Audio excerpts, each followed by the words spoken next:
신약 성경 199쪽입니다. 사도행전 8장 1절에서 13절까지의 말씀 우리 다 같이 함께 한 목소리로 합독하시겠습니다. 사울은 그가 죽임당함을 마땅히 여기더라. 그날에 예루살렘에 있는 교회에 큰 박해가 있어 사도 외에는 다 유대와 사마리아 모든 땅으로 흩어지니라.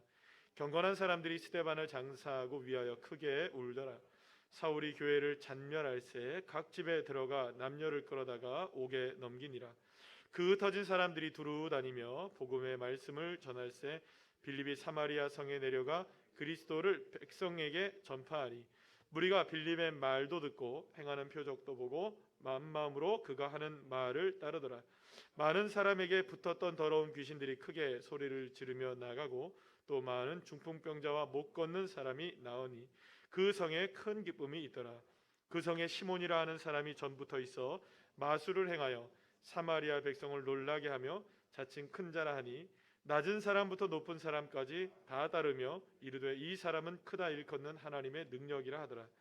오랫동안 그 마술에 놀랐으므로 그들이 따르더니 빌립이 하나님 나라와 이 예수 그리스도의 이름에 관하여 전도함을 그들이 믿고 남녀가 다 세례를 받으니 시몬도 믿고 세례를 받은 후에 전심으로 빌립을 따라다니며 그 나타나는 표적과 큰 능력을 보고 놀라니라.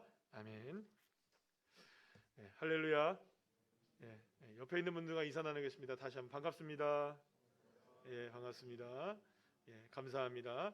오늘은 함께 읽은 본문의 말씀을 가지고 큰 박해 큰 기쁨이라는 제목으로 함께 은혜를 나누도록 하겠습니다.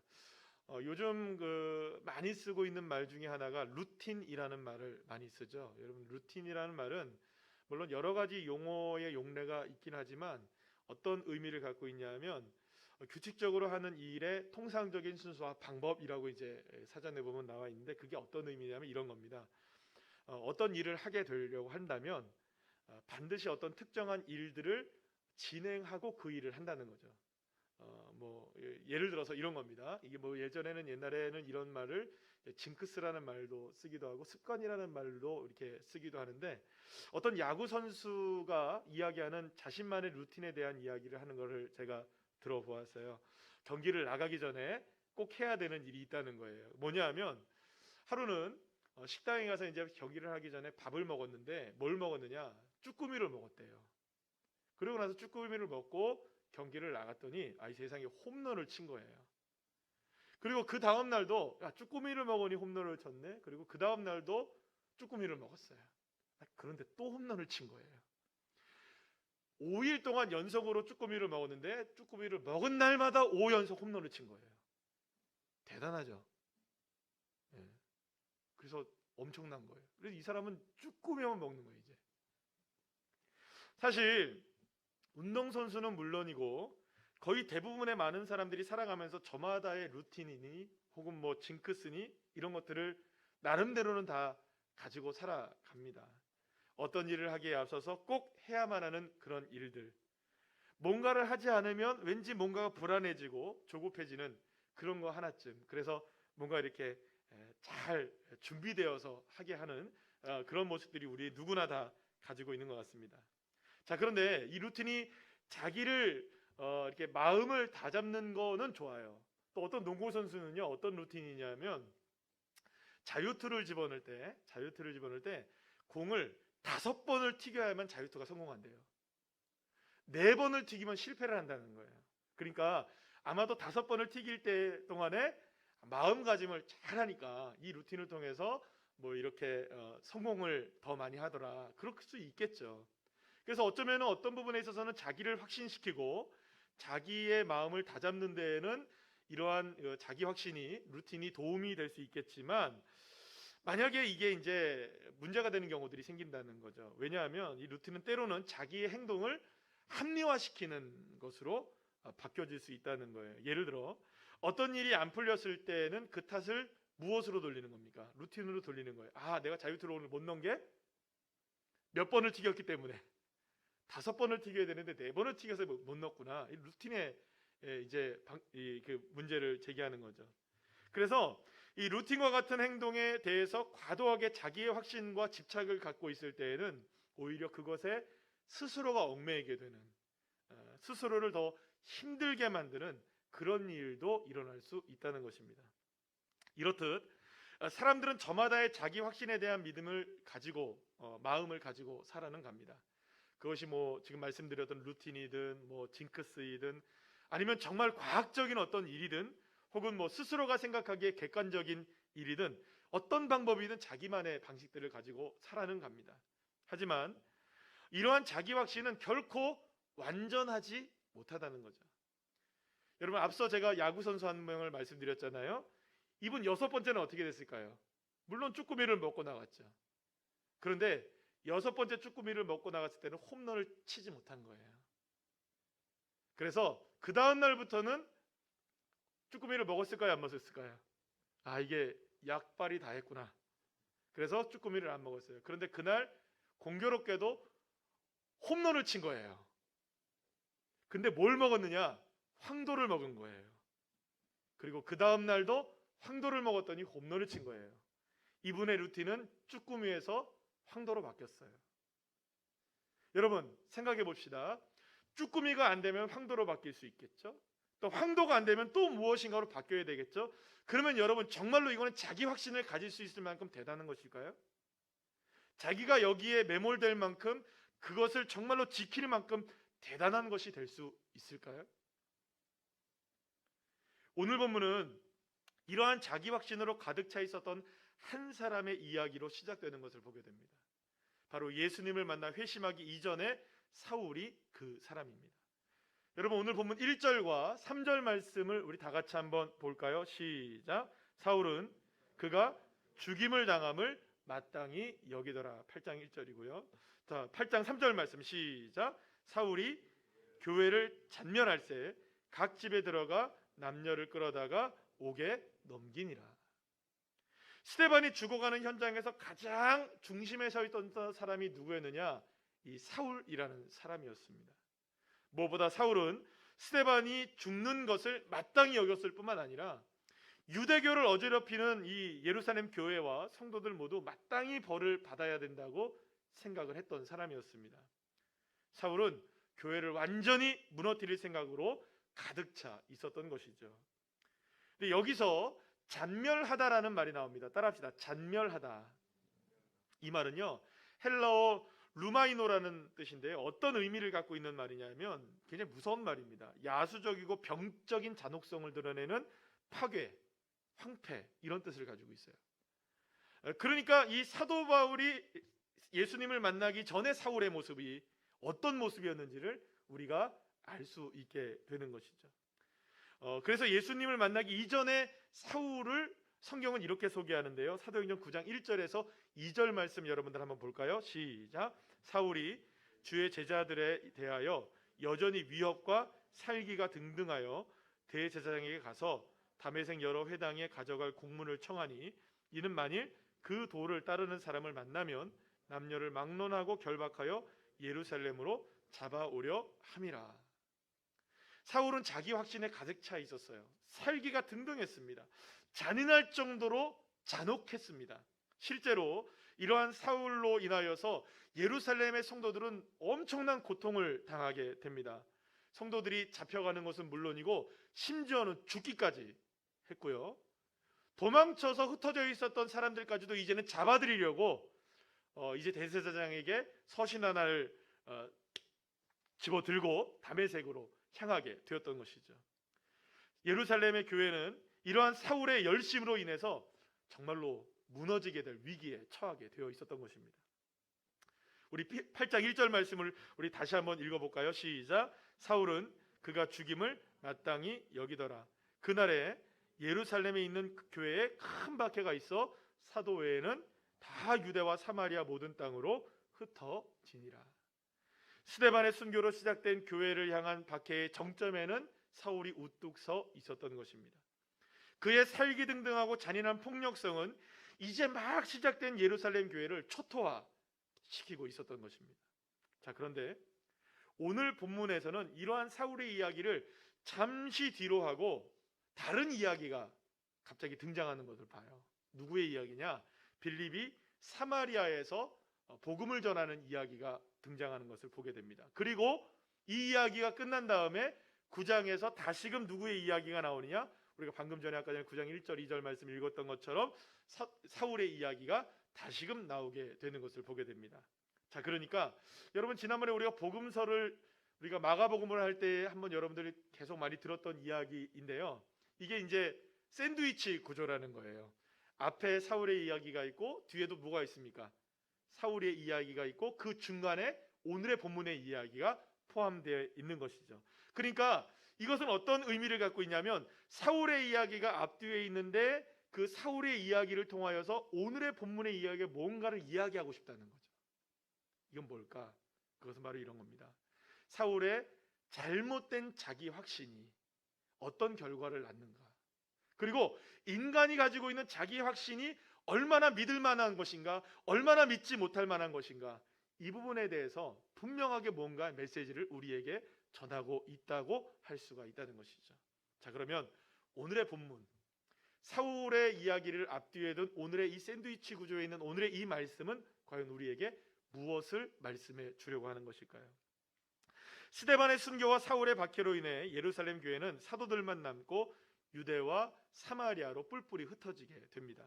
그 가운데 빌립이라는 사람도 사마리아로 피신을 하게 됩니다.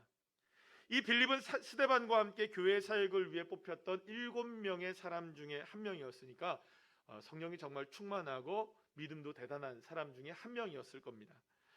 그런데 이 빌립이 박해를 피해서 피난을 가게 되었던 것이죠. 그런데 그곳이 어디였느냐? 사마리아로 들어가게 된 거예요.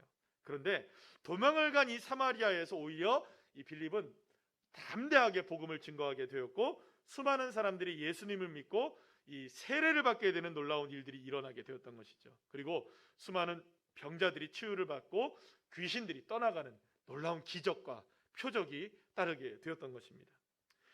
사실 이 사마리아라는 지역은 오랫동안 유대인들에게 버려졌던 지역이었습니다. 무엇보다 유대인들은 사마리아 사람들을 경멸했는데요. 그 이유는 이것이었습니다. 하나님을 믿는 믿음을 저버리고 우상을 섬겼다는 이유와 또 한 가지는 이방인들과의 결혼을 해서 혈통을 깨뜨려 버렸다는 이 책임을 이 사마리아 사람들에게 묻고 있었던 것이죠. 그래서 유대인들은 뭐라고 스스로가 고백했냐 하면 내가 사마리아 사람으로 태어나지 않은 것을 감사합니다, 이렇게 고백할 정도로 철저하게 이 사마리아 사람들은 소외된 사람들이었습니다. 그런데 예루살렘에서의 폭발적인 복음의 역사가 있게 된 이후에 예루살렘을 제외한 다른 지역에서 일어난 최초의 복음의 역사가 어디에서 일어났느냐? 바로 이 버려진 사마리아 땅에서 일어나게 되었던 것이죠. 여러분, 그뿐만이 아닙니다. 빌립이 성령에 이끌려서 이 사마리아에서 놀라운 사역을 감당하게 된 이후에 이제 다시금 성령님에 이끌려서 빌립은 예루살렘으로 가게 됩니다. 그런데 그 예루살렘으로 가는 도중에 그 누구를 만나게 되느냐? 예루살렘에서 예배를 하고 고국으로 돌아가고 있었던 에디오피아 여왕 간다게의 국고를 맡고 있었던 고위 관료를 하나 만나게 돼요. 오늘 본문에 보면은 내시라고 표현이 되어 있는데, 여러분, 내시는 여러분 우리 사극에 나오는 그런 내시 아닙니다. 여기 그런 내시 정도가 아니고 굉장히 고위 관료예요. 재정을 맡고 있었으니까, 지금으로 말하면 국고를 맡고 있었으니까 누구를 얘기합니까? 우리가 재정경제부 장관인 거예요. 지금 우리나라로 말하면 부총리급이에요. 여러분, 엄청난 직책이 있는 사람이에요. 내시니까 여러분 수염도 없고 뭐 그렇다 해서 그런 거 아닙니다. 어쨌든 이게 굉장히 고위 관료를 만나게 되죠. 자, 그런데 이 성령께서 빌립에게 말씀하십니다. 저 에디오피아 내시에게 다가가서 이야기 복음을 전해라. 그래서 이제 다가갑니다. 근데 마침 이 사람이 마차를 타고 이제 고국으로 가고 있는 중에 무슨 책을 하나 읽고 있었는데, 무슨 책을 읽고 있었느냐? 이사야서를 읽고 있었던 거예요. 근데 이사야서의 내용을 읽는데 도무지 이 이야기가 누구의 이야기인지 모르겠는 거예요. 그래서 물어보는 거예요. 빌립이 그 내용이 뭔지 알고 있습니까? 아니, 누가 얘기해 주는 사람이 없는데 어떻게 압니까? 그러자 이제 빌립이 하나하나를 차근차근 마차에 올라타서 이야기해 주기 시작합니다. 바로 그 이사야서에서 예언한 메시아가 누군지, 그리고 그분이 바로 예수 그리스도라는 사실, 이 복음을 막 전하게 되자 물론 전했던 빌립도 마음이 뜨거웠겠지만 복음을 전해 듣게 된 이 에디오피아 내시가 마음이 뜨거워졌던 거예요. 그래서 마차를 멈추고 그 자리에서 세례를 베풀어 달라. 그래서 그 자리에서 세례를 받습니다. 그리고 그는 이제 고국으로 돌아가게 되죠.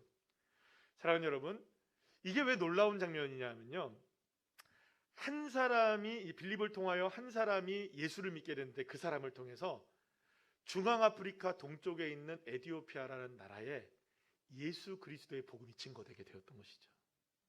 여러분, 이것은 바로 최초의 다른 민족과 다른 대륙으로의 복음이 전해졌던 역사의 현장이 빌립을 통해서 이루어지게 된 것을 우리에게 말씀해 주고 있다는 것이죠. 사랑하는 여러분, 빌립은 교회와 성도들을 향한 살기등등한 박해를 피해 사마리아로 피신해 갔었습니다. 분명 예루살렘 교회와 성도들은 큰 박해로 인해서 풍비박산의 위기에 처해 있었던 것이죠. 그런데 이토록 큰 박해에도 불구하고 전혀 예상하지 못했던 놀라운 복음의 역사가 사마리아에서, 그리고 심지어 아프리카 땅으로 이어지게 되는 놀라운 일들이 일어나게 되었던 것입니다. 여러분, 오늘 본문 8절 말씀 우리 다 같이 한번 읽어볼까요? 시작. 그 성에 큰 기쁨이 있더라. 할렐루야. 사랑하는 여러분, 어떻게 큰 박해가 큰 기쁨이 될 수 있겠습니까? 그것은 우리의 생각과 우리의 경험으로는 도저히 가능한 이야기가 아닙니다. 우리가 예측하거나 의도한다고 해서 될 수 있는 일도 아닙니다. 사실 여러분, 큰 기쁨이 우리에게 오려면 보통은 큰 박해가 있어서 될까요? 안 될까요? 안 돼요. 큰 박해가 있다면 반드시 그 뒤에 예측할 수 있는 일은 뭐냐? 큰 어려움과 큰 환난입니다. 큰 박해가 있으니 반드시 어려움이 다가오는 건 당연한 일이겠죠. 인간에게 있어서 그 누구도 큰 박해를 큰 기쁨으로 만들 수 있는 존재는 아무도 없습니다. 하지만 하나님은 큰 박해를 큰 기쁨으로 바꿔 주셨던 것이죠. 스데반의 순교를 통해 교회가 깨지고 무너지는 아픔을 겪었지만 이 엄청난 박해는 결코 아픔과 슬픔의 이야기로만 끝나지는 않았던 것입니다. 하나님은 오히려 이 큰 박해를 통해 큰 기쁨의 이야기를 새롭게 사마리아와 아프리카 땅에서 이루어 가게 하셨던 것입니다. 이사야 45장 7절 말씀 우리 다 같이 한번 읽어볼까요? 시작. 나는 빛도 짓고 어둠도 창조하며 나는 평안도 짓고 환난도 창조하나니 나는 여호와라 이 모든 일들을 행하는 자니라 하였노라. 아멘. 물론 하나님이 예루살렘에 임한 큰 박해를 일으키신 것은 아닙니다. 그러나 하나님은 그토록 어려운 상황을 아픔과 고통과 슬픔과 절망의 이야기로 끝내지 아니하시고 빛으로, 평안으로, 기쁨으로 새롭게 모든 것을 창조해 나가셨던 것입니다. 1840년 아편 전쟁으로 인해서 중국이 이제 서양을 향해서 문호를 열게 되죠. 개방을 하게 되는데요. 그때 수많은 선교사님들이 복음을 들고 중국 땅으로 들어가게 됩니다. 자, 그런데 1949년에 중국이 공산화가 되면서 그동안 중국에서 선교 활동을 하던 선교사님들이 모두가 다 중국에서 철수를 하게 됩니다.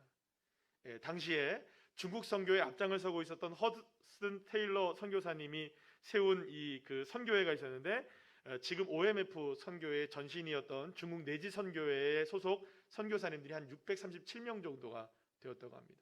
그런데 여기에 소속된 선교사님들이 다 철수를 해 나간 거예요. 한 명도 빠짐없이. 한 200여 명 정도는 동남아시아나 일본으로 가기도 했지만 그래서 결국에는 중국에 한 명도 선교사님이 남지 않는 상황이 되어버린 것이죠. 특별히 중국은 이 종교를 아편이라고 생각을 해서 교회와 그리스도인들을 대대적으로 박해했고 중국 교회는 완전하게 무너졌을 것이라고 사람들은 생각을 하게 되었습니다. 자, 그런데 중국이 다시금 개혁 개방 정책을 통해 1978년에 외부의 문을 연 이후에 세계 기독교회는 놀라움을 금치 못하는 일을 만나게 돼요. 모두의 생각과는 달리 중국에는 여전히 견고하게 신앙의 뿌리가 내려져 있었고 선교사들이 떠났을 때보다 공식적인 집계는 아니지만 오히려 약 30배의 부흥의 역사가 할렐루야 일어나게 되었다는 것을 확인하게 되었던 것이죠. 중국에 불어닥친 크고 모질었던 박해와 환란은 오히려 중국 성도들의 믿음과 신앙을 더욱더 견고하게 세우게 했고 오히려 큰 부흥의 역사까지 이루게 되었던 것입니다. 사랑하는 여러분, 박해는 결코 큰 아픔과 절망으로 끝나지 않았습니다. 오히려 말로 다 할 수 없는 큰 기쁨으로 다시금 새롭게 이어지게 되었던 것이죠. 사랑하는 여러분, 하나님은 얼마든지 큰 박해를 큰 기쁨으로 바꾸실 수 있는 분이심을 믿으시길 바랍니다. 왜냐하면 하나님에게는 정말 능치 못함이 없기 때문이에요. 하나님이야말로 전능하신 하나님이시고 엘샤다이의 하나님, 전능하신 하나님이시기 때문에 이사야 35장 10절 말씀 우리 다 같이 한번 읽어볼까요? 시작. 여호와의 속량함을 받은 자들이 돌아오되 노래하며 시온에 이르러 그들의 머리 위에 영영한 희락을 띠고 기쁨과 즐거움을 얻으리니 슬픔과 탄식이 사라지리로다. 할렐루야. 사랑하는 여러분, 슬픔과 탄식을 사라지게 하시는 분, 우리에게 희락과 기쁨과 즐거움을 허락해 주시는 분, 슬픔과 탄식 속에도 그걸 바꾸시고 마시는 하나님, 그분이 저와 여러분의 하나님이신 줄로 믿으시길 바랍니다. 그렇다면 오늘 내가 경험하고 살아가고 있는 삶의 모습은 어떻습니까? 내가 판단하기에, 내가 생각해 보니, 내가 보기에, 내 경험으로 미뤄볼 때 여러분, 여러분들의 삶의 앞날은 어떻게 이루어질 것이라고 예측을 할 수 있을까요? 여러분, 잘 될 것 같습니까? 아니면 잘 안 될 것 같으십니까? 우리 모두는 전혀 예상하지 못했던 코로나19의 습격으로 지난 1년 동안의 시간을 살아왔습니다. 무엇보다 코로나19는 사실은 어려운 사람들을 더 어렵게 만들었어요. 더 어렵게 만들고 더 아픔을 가중시키는, 그래서 많은 사람들에게 마치 코로나19는 큰 박해처럼 다가오게 되었죠. 우리에게 다가온 삶의 큰 박해와 같은 이 고난은 좀처럼 이 소망과 희망을 이야기하기 어려운 상황으로 몰아가고 있는 것 같기도 합니다. 더 힘들어지고 더 어려워지는 것만 같은 내 삶의 무게를 견뎌내기 더 이상 힘든 그런 모습들도 우리에게 있을 것입니다.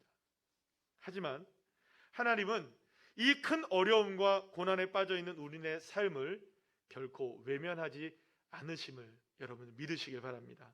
왜냐하면 하나님은 가장 소외되고 가장 인정받지 못했던 버려졌던 땅이었던 사마리아에 찾아오셨고 그 누구도 거들떠보지 않았던 아프리카 땅에 복음을 전하게 하셨습니다.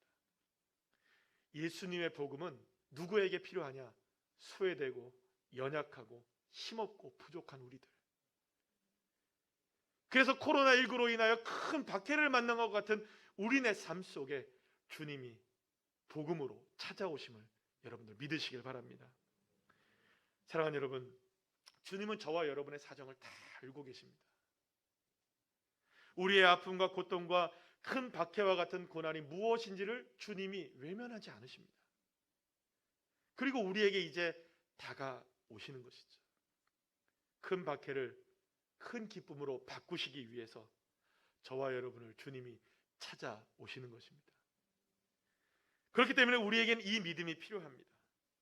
하나님만이 큰 박해를 큰 기쁨으로 바꾸실 수 있다. 나의 삶에 새로운 소망과 희망의 노래를 부르게 하실 분은 누구시냐? 오직 나의 주님, 여호와 하나님밖에 없다. 할렐루야. 이 믿음이 우리에게 필요한 것이죠. 그런데 오늘 본문에서 우리가 한 가지 살펴보아야 할 것이 있습니다. 바로 사마리아의 마술사인 시몬에 관한 이야기입니다. 이 사람은 마술과 미신으로 수많은 사람들을 현혹해서 유명해진 사람입니다. 무엇보다 스스로를 큰 자라고 이야기합니다. 그러니까 대단한 거죠. 본인이 얼마나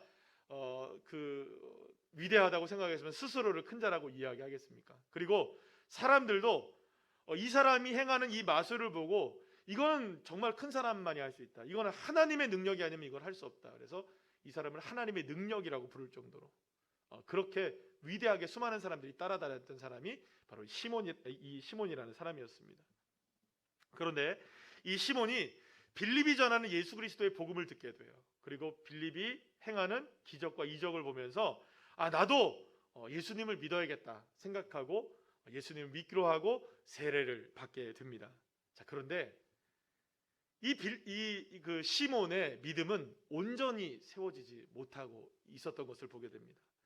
이후에 사마리아 사람들에게 성령 세례를 베풀기 위해서 예루살렘에서 사도들 2명이 도착하는데 베드로와 요한이 이제 도착하게 됩니다. 그래서 수많은 사람들에게 아직까지 성령의 세례가 임하지 않았기 때문에 성령 세례를 베풀고 있는 이 모습을 이 시몬이 보게 된 거예요. 그런데 놀라운 모습들이었던 거예요. 앞에서 빌립의 모습도 놀랐지만 빌립의 모습과는 전혀 비교도 할 수 없을 만큼 베드로와 요한의 사역의 모습을 보면 이거는 진짜 대단한 사역을 하고 있던 거예요. 그래서 이 시몬이 베드로를 찾아갑니다. 그래서 돈을 이만큼 가져가서 뭐라고 얘기하느냐, 내가 돈을 얼마든지 줄 테니까 그 능력을 나에게도 얼만큼 좀 달라, 이렇게 부탁을 해요. 그러니까 지금까지 자신의 삶이 무엇으로 살았는지를 분명히 보여주는 것이죠. 뭘 의지하며 살았던 겁니까? 돈이죠. 돈을 의지하고 살았고 돈이면 된다고 생각했던 것입니다. 바로 그때 베드로가 이 시몬에게 이렇게 화를 내며 이야기하는데요. 사도행전 8장 20절 말씀 우리 다 같이 한번 읽어볼까요? 시작. 베드로가 이르되 내가 하나님의 선물을 돈 주고 살 줄로 생각하였으니 내 은과 내가 함께 망할지어다. 물론 여러분, 성경에 보면 이 시몬이 망했다는 얘기는 안 나와요. 아마도 회복됐을 거라는 생각이 듭니다. 자, 그런데 어쨌든 간에 중요한 건 뭐냐면 시몬이 지금까지 살아왔고 자신이 생각하며 살아왔던 삶이 무엇인지가 적나라하게 드러났다는 거예요. 이 사람은 지금까지 무엇을 의지하며 살았을까요? 무엇이면 해결된다고 생각했을까요? 무엇에 대한 자기 확신이 있었을까요? 그렇죠, 돈이었습니다. 돈이면 해결될 수 있었고, 돈이면 가능했었고, 돈이면 괜찮았었고, 돈이면 이루어졌던 것입니다. 마술을 일으키고 수많은 사람들에게 존경을 받고 수많은 사람들을 거느리고 다니고 내가 큰 자라고 이야기하며 하나님의 능력을 나타내는 것 같았지만 그 모든 과정 속에 자기 확신에 가득 찬 한 가지가 뭐였느냐? 돈. 이거면 된다라고 생각했던 것이죠. 그 자기 생각, 자기의 루틴, 자기의 이 생각에서, 경험에서 조금도 벗어나지 못하고 있었던 겁니다. 여기서 우리가 조금 더 어려운 이야기를 함께 해보도록 하죠. 오늘 본문의 이 빌립과 시몬의 이야기가 교회를 향해 살기등등한 사울의 모습 가운데 위치한 샌드위치 구조 가운데 있다는 것을 우리가 함께 말씀드렸잖아요. 자, 이거를 우리가 한번 봐야 돼요.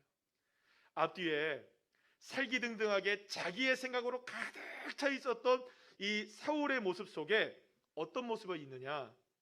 큰 박해와 큰 고통으로 절망 속에 빠져 있었던 교회가 오히려 무엇이 일어나는 걸 보게 됩니까? 큰 기쁨이 일어나는 걸 보게 되죠. 그러니까 이건 이겁니다. 자기의 확신으로 가득 차 있었던 사울의 모습과는 달리 내 힘으로, 내 뜻대로, 내 생각대로, 내 방법대로 무엇인가를 해보겠다는 이 사울과는 달리 내 방법 내려놓고 하나님의 뜻대로 순종해 나갈 때 큰 박해조차도 큰 기쁨으로 바꾸시는 하나님의 역사, 이것이 이 중간에 고스란히 드러진 복음의 진수가 들어져 있었던 것이죠. 사랑하는 여러분, 큰 박해에도 불구하고 큰 기쁨의 역사는 가장 소외되고 버려졌던 땅에서 새롭게 시작되고 있다는 사실을 우리에게 분명하게 순종하는 믿음의 사람 빌립을 통해 일어나고 있다는 사실을 우리에게 말씀해 주고 있는 것입니다. 그러니까 여기서 우리가 이거를 알 수 있는 거예요. 자기 자신의 확신으로 가득 차 있었던 사울과 마술사 시몬은 결국엔 실패하더라. 그러나 반대로 오히려 하나님의 뜻과 성령의 인도하심에 순종했던 빌립은 큰 박해에도 불구하고 큰 기쁨을 누리게 되더라. 사랑하는 여러분, 여기서 우리가 깨달아야 될 진리가 있습니다. 오늘 내가 경험하고 있고 겪고 있는 삶이 어떠하든, 만약 큰 박해와 같은 힘겹고 어려운 상황 가운데 처해 있다 할지라도 결코 사랑하는 여러분, 내 생각대로 판단해서는 안 되는 것입니다. 큰 박해가 다가왔으니 큰 환란이 다가올 것이라는 내 생각과 판단을 버려야 합니다. 그리고 이럴 때는 내 생각대로 이렇게 해서 됐었어, 이런 거는 이렇게 했으니 됐었어. 여러분, 천만의 말씀이에요. 저와 여러분이 가지고 있었던 자기 확신과 자기 생각을 내려놓지 않는 한 우리에게 다가온 큰 환란을 큰 기쁨으로 만들 수 있는 방법은 그 어디에도 없는 것입니다. 사랑하는 여러분, 하나님은 나에게 펼쳐진 상황을 바라보시며 자신의 삶을 판단하고 결론 지으려고 하는 우리들의 잘못된 모습들을 바꾸기를 원하고 계십니다.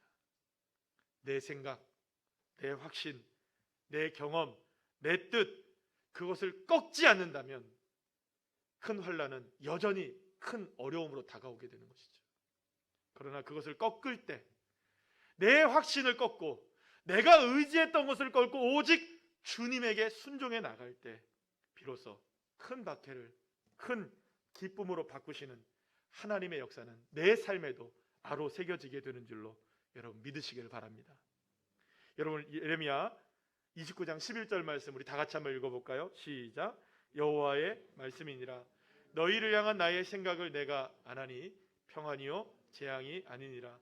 너희에게 미래와 희망을 주는 것이니라. 할렐루야. 사랑하는 여러분, 그렇기 때문에 보이는 것으로 판단하지 마십시오. 보이는 것으로 판단하지 마세요. 내가 겪고 있는 삶으로 나를 규정짓지 마세요. 그리고 내가 지금까지 의지해왔던 것이 나에게 전부라고 생각하는 그것도 착각을 버리시기를 축복합니다. 큰 환란이 왔으니, 큰 박해가 왔으니 아유 나는 이제 다 죽었구나. 여러분, 그건 우리의 생각이고요, 우리의 자기 확신, 그거 안 됩니다. 큰 박해라고 해서 큰 어려움만이 다가오는 것이 아님을 우리는 믿어야 하는 것입니다. 그리고 오히려 그 어려움 속에 보이지 않는 영원하신 주님의 역사가 나를 향해 지금 움직이고 계시고 역사하고 계신다는 이 믿음의 눈이 열려지시기를 간절히 축원합니다. 고린도후서 4장 18절 말씀을 우리 쉬운 성경의 말씀을 함께 다 같이 읽어볼까요? 시작. 우리는 보이는 것들의 시선을 고정시키는 것이 아니라 보이지 않는 것들의 시선을 고정합니다. 이는 보이는 것은 한순간이지만 보이지 않는 것은 영원하기 때문입니다. 할렐루야. 사랑하는 여러분, 여러분들 앞에 눈앞에 무엇이 보이든 그것으로 우리의 삶을 규정짓지 말고 그것으로 나의 삶을 평가하지 말고 나를 위해 지금 보이지는 않지만 비록 내가 느낄 수는 없지만 나에게 큰 길을 만들고 계시고 나에게 역사하시며 말씀을 이루어 주시고 어둠 속에서도 빛으로 인도하시는 그 하나님, 나의 하나님,